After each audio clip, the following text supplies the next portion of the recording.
basketball season is officially here. I'm Carla Metz, and welcome to Augustana All Access. We're going to have a quick overview of the men's basketball preseason before they head to Duke this week. But before we get to that, we've got to talk about this weekend's win on the football field against Winona State. The Vikings knew the matchup would be hard going into this one this week. The Warriors were just 6-2 before Saturday's game. Let's start out with the first score of the game. Warriors get the ball and just 5 plays in go up by 7. Jack Nelson completes a 17-yard pass to Abe Volkers. But Augustana responds on its first drive, 3rd and 3 here on the Warriors 3, when Jake Bartscher catches a 4-yard pass from Trey Hyde. 7:51 left in the first quarter. Augie's ball. Trey Hyde keeps it for 3, but WSU's Andrew Spencer forces the fumble. Augustana's defense comes up strong on that possession, forcing a 3-and-out. Next 2 Viking possessions end in interceptions, but still the defense holds the Warriors out of the end zone. The game remained tied until the last 4 seconds of the half. Warriors go up by 3 after Carter McCauley finds the uprights. Third quarter is a back-and-forth affair with the score still at 10-7. 13-12 left in the fourth here when Winona State adds another field goal, but Augie ties it up on their next possession. Trey Hyde rushes for a 5-yard touchdown, but the PAT is no good. Warriors go up 7, making the score 20-13, just under a minute and a half left in the game when Trey Hyde finds Matt Hiller from 4 yards out. The Vikings line up for the extra point, but Winona State gets called with a personal foul, so the Vikings decide to go big with a 2-point conversion, and Trey Hyde adds those 2 points on his feet, giving Augie their first lead of the game. The Warriors would put up prayers on a Hail Mary attempt but would be unsuccessful. The Vikings top the Warriors with a final score of 21-20. Augustana improves their record to 6-3 for the season and are looking ahead to Concordia St. Paul next week in St. Paul, Minnesota. Kickoff for that game is set for 12 p.m. There's certainly no shortage of things to talk about with Coach O this week, and we'll get to that next. But before we do, let's look at this week's Vikings vote. The men's basketball season starts on Friday against the top-ranked Duke Blue Devils. So we asked how many points did seniors Casey Schilling, Alex Richter, and Dan Jansen account for on average last season? Take a look at your choices. You may even have a hint a little later in the show. Augustana All Access on Midco Sports Network is presented by Sanford Orthopedics and Sports Medicine and Classic Import. Welcome back to Augustana All Access. We've got an exciting win to talk about against Winona State, 21-20. And Coach, I typically have a direction with my question on where to start with the game, but I'm going to give you that honor. So if you're looking at this game, so much happened. Where's a good place to start talking about the team? Well, it was one of the more wild games I've been a part of in my career, but I think where you start is the resiliency of the kids, just to fight through it, and how well our defense played all day long. I think that was a storyline, both defenses for that matter. Compliment to Winona State, they're a really good football team, very balanced football team, good on offense, good on defense, good on special teams, so we knew we had to play well to get this game. And other than the first drive and the last drive, I thought our defense was just outstanding, and offense did just enough and had a fabulous 2-minute drive to cap things off. But there were so many things in between in this book that kept you reading as the game went on. Yeah, and you mentioned that last-minute drive. Winona State, you lined up for the extra point. Winona State had a personal foul. Then you decided to go for 2. So can you explain to everyone the decision the reason behind the decision? Sure. Well, a lot of thoughts go in initially, whether you go for 2 to begin with, and obviously the old adage of being at home and the comfort of saying we'll take the tie and win in overtime. But on that particular play, that moves us half closer to the goal line, at the 1-yard line, and we had some kicking issues on the day. And on that particular play, Lucas Wayman, our kicker, was actually taken down on the ground and got up kind of gimpy, and that was immediate. I just said we're going for 2, and we already talked about a play. So offensive staff dialed one up, and win or lose, we were going for the opportunity. Right, and then even after that, you're up a point. Winona State still has a chance there with a couple of plays, and then they go for the Hail Mary. Obviously, as a defender, you're just trying to block the intended receiver. But how do you prepare your team for that game scenario? Yeah, it's a weekly thing. Every week we work it 2 days a week actually, but Coach Bergstrom, Coach King work that, and also Coach Skolton work that every week, and the kids know the scenario and they know exactly what happens and what to do. And it played out just like that, pretty close. I mean, everybody was where they were supposed to be on that play, so I was pretty proud of the execution on it. And off camera earlier today, we already talked about your defense played so great today, especially on third down conversion. So what did the defense do consistently throughout this game to give Winona State such trouble? Well, I think it starts with our game plan. I thought our coaches really put our players in a position to be successful the whole day, and I think our kids executed the game plan at a very high level. We tackled very well. We made the inside gaps dark, which is what we had to do. Paul Preston is a good running back. He's been there a long time and had a lot of yards on the day, but I thought we darkened up the gaps and tackled well when we need to, and Jack Nelson is one of the best quarterbacks in the history of this league, and we held him in check for most of the day. Really did a great job with an exceptional person. So I think it's a compliment to our staff and our players, and also the grit of them to say, hey, we're in one here. We kept it a one-score game all the way until the finish, and allowed our offense, when we struggled on the day, to put it in the end zone, a chance to win the game. Right. As a coach, too, I know something that you look at are maybe the extra points that are left on the field at the end of the day, but also there were 5 turnovers in this game. So specifically talking about 5 turnovers, how did the team recover from that to still win? Yeah, and that's a tough thing on your defense. When you shorten a drive or you have a sudden change situation, that's difficult on your defense, and we were perfect on sudden change. In fact, the one which wasn't a fumble on the kickoff return, the player was down, but they declared it a fumble. Our defense comes out, not only gets the stop inside of our 20, but then blocks a field goal. We blocked 2 field goals on the day, which that was probably as big a swing in this game as any, was the opportunity for our defense to rise up and get the stop there.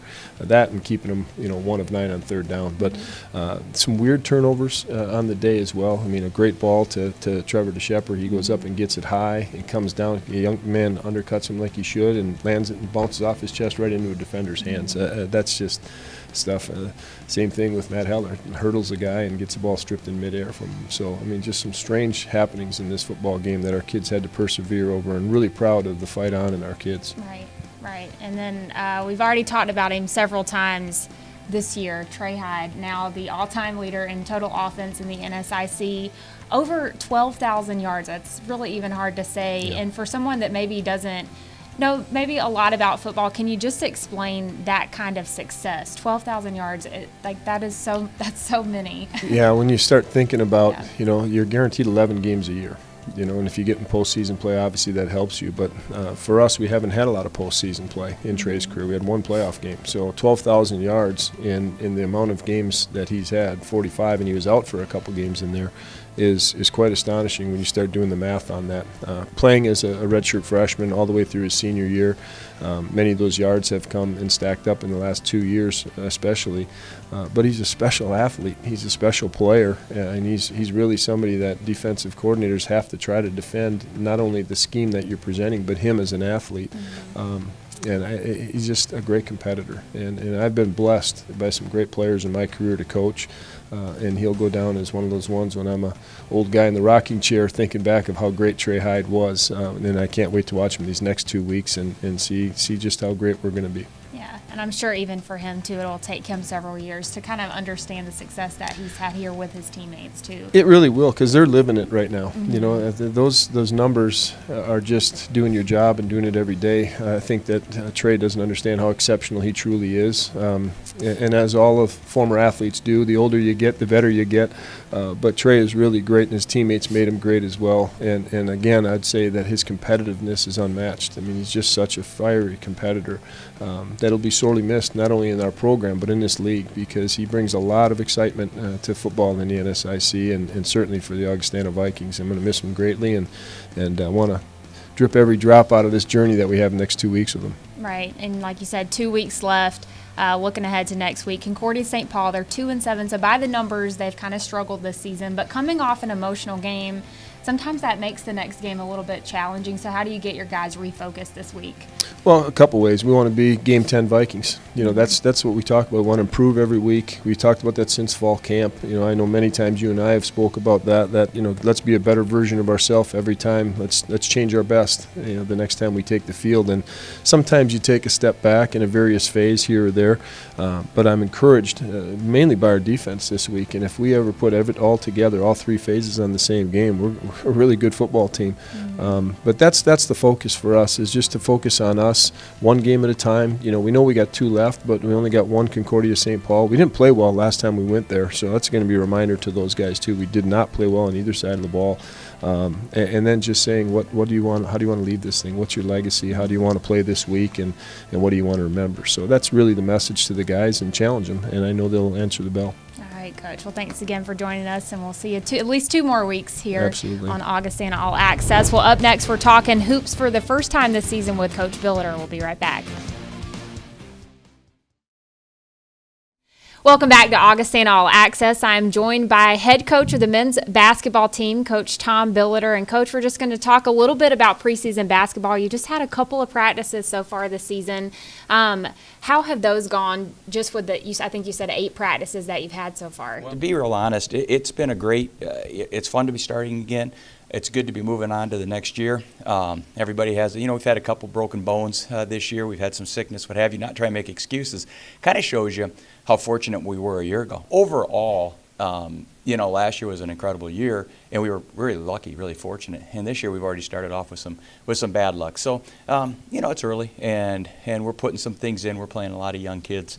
But we've got quite a few kids that played significant minutes last year that understand what it takes to win. And so I like the group. They're working hard. It's as hard a working group as I've had in a long time. And they want to get better, and they're fun to be around. Do you think, looking at your team, is there any pressure in the success that came from last season, or is it more of a challenge? It's a good question.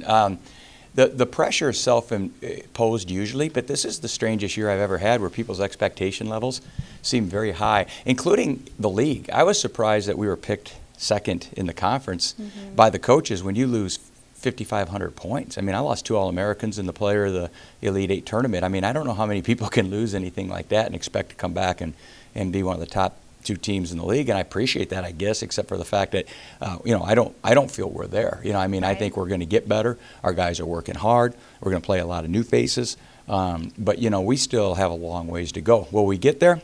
Yeah, I think we're a team that'll continuously improve. Yeah, you mentioned losing all the talent from last season, but you still have a lot of weapons on the team this year. So maybe through practices, who have you seen step up into those roles? It would be quite, to be honest, the ones you would expect. John Warren has had a good fall. Zach has been, to be real honest, Zach is student teaching. It's been a funny year with him. He teaches full time, and so he gets to practice a little bit late. He hasn't been in the gym as much as he normally is. He's a hard worker. So he's had a unique fall, to be honest, but obviously we need him to be productive. And in our scrimmages against each other and what have you, he has been productive. All the young guys that have stepped up, Levi Jansen is going to be a very good player here. Our 3 young bigs are going to be good. They're the ones right now that are learning the most, and we're trying to get them bigger, stronger as fast as we possibly can. But it's the same guys pretty much. Adam Byer and Jordan Spencer having our starting backcourt back is a huge help. We have a transfer who actually graduated, and he's called a grad transfer, named Michael Buzak, who's really come in and done a nice job and fits in well with our guys and what have you. And he's been through the league for a number of years, so he has a pretty good expectation and level and idea of what's ahead of him. So it's a unique group. Having our backcourt back is strong, but some of our young guys, Steven Schaefer, Matt Brazendale, they're all chomping at the bit to get a few more minutes and playing time this year, and it is their time. So they need to step up and really help us out. Right, and it's finally game week, finally get to play against another team, but a very good team. Everybody obviously knows you're going to Duke. Yeah. So how do you prepare your guys for this game? Well, really and truly, this will sound really silly, but I'm preparing it for us to get better at what we do much more than worried about playing Duke, because I don't think, we can do whatever we want as long as we want to do it preparing for Duke, and it's just not going to make that big of a difference, to be real honest. So, obviously, when Coach Krzyzewski says this might be his best team he's ever had, that's quite a statement when you consider the players. That, you walk into Cameron and you're going to see these mini little, it's like a museum to all their former stars. I mean, they have their own little area in a corner, and they have these trophy cases and their uniform, the history. I mean, you're talking, the Christian Leitners, Bobby Hurley's, Grant Hills, Johnny Dawkins. I mean, the list goes on, Chris Collins. I mean, it's amazing the players he's had. And all are, several have had great NBA careers, and this is his best team. So yeah. It'll be quite an interesting evening, but we're looking forward to it. It's an honor. I think it's an awesome thing that Duke does, that Coach Krzyzewski does, to play the defending Division II national champion, because it's so good for basketball, and it's good for Division II basketball. And he cares. He's an MNABC former president. He cares about basketball at all levels, and I'm just really impressed that he does this. And we're happy to be there, obviously, but it's going to be a tough 40-minute game. But our kids will play hard, and we'll work at the things we have to work on, and hopefully start getting better for the following weekend down in Oklahoma, where we play Southwest Oklahoma and East Central. And those are the games that count, and we need to be ready to go. Right. All right, Coach. Well, thanks so much, and we'll be joined by you a little bit later this season to talk about those games. Well, the Schillings need no introduction to Augustana basketball fans, but for those who don't know Casey and Cody Schilling, we have their story on brotherhood and basketball next.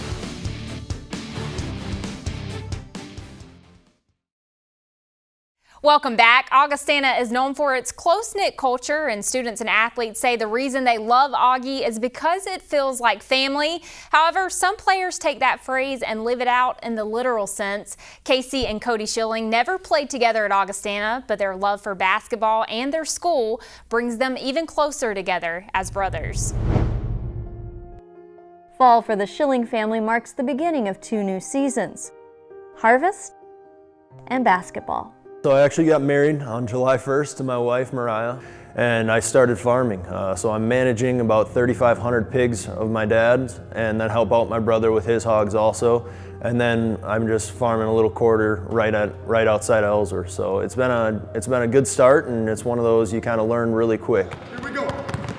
I'm the lead trainer for Warwick Workouts here at Avera Sports in Sioux Falls, South Dakota. We work out anywhere from about 5,000 to 6,000 athletes a year all across the Midwest, anywhere from middle school kids to high school players all the way to college and NBA players. Yesterday I actually had a day off from Avera, so I went back to Minnesota for about 5-6 hours and helped drive tractor and just unload some wagons on the go, and we were combining corn that day.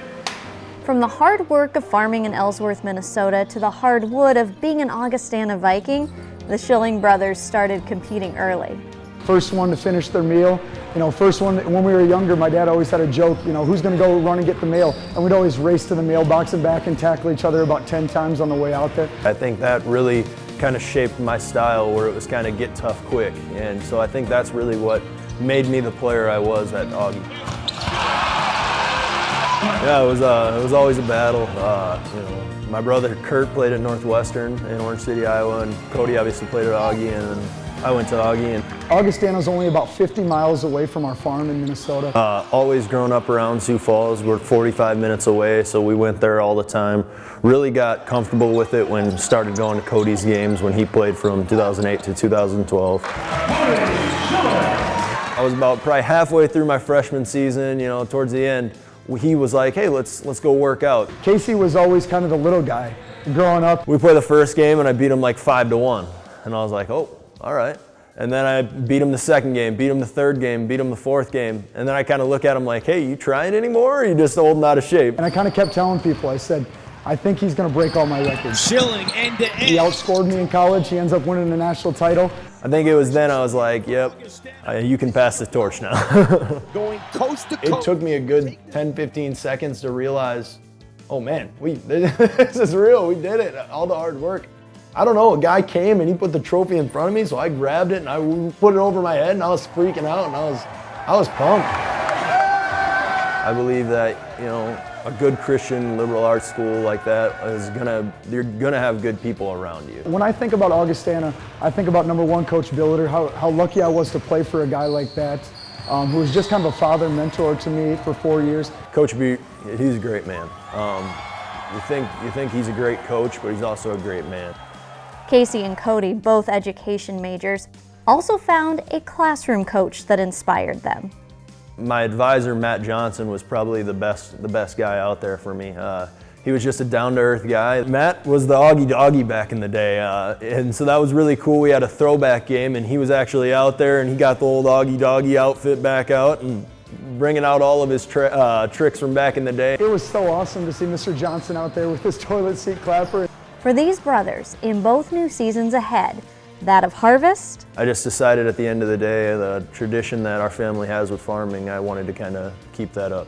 And of basketball. The game of basketball gave so much to me where it's just something where now I feel like I can give so much back to these middle schoolers and high schoolers and even the college guys that have so many questions about the next 4 years in their future. I want them to look at me and just say, hey, that's a guy that's kind of been there, done that. And you know, if I'm a great listener and a hard worker, I can learn a lot from a trainer like that. Family always stays close. This will be the first time in 8 seasons that Coach Billiter has not had a shilling playing for him on the court. Up next, we reveal the answer to this week's Vikings vote. Augustana All Access on Midco Sports Network is presented by Sanford Orthopedics and Sports Medicine and Classic Import. Welcome back to Augustana All Access. Let's get right to the highlights from Augustana soccer over the weekend. The Vikings started out with a dominant performance, beating Southwest Minnesota State at home 5-1. Redshirt freshman Allie Marshall accounted for 3 of the 5 goals, and Julie Plonsky and Grace Bim each added 1 in the Mustang takedown. Augie took on rival USF on Sunday. An overtime goal by Hannah Kierstead gave them the win and closed out the regular season.